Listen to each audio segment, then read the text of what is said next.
Hello everyone, welcome to another quick tutorial, and in this video I will show you how you can enable or use the Assistive ball in Realme Narzo 30a or Narzo 30 Pro.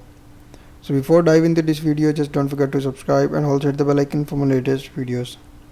So to enable or active Assistive ball feature in Realme Narzo 30a or Narzo 30 Pro, first of all you just need to open settings. So first just open settings and then go to convenience tool settings and just follow every single step as I'm showing you in this video.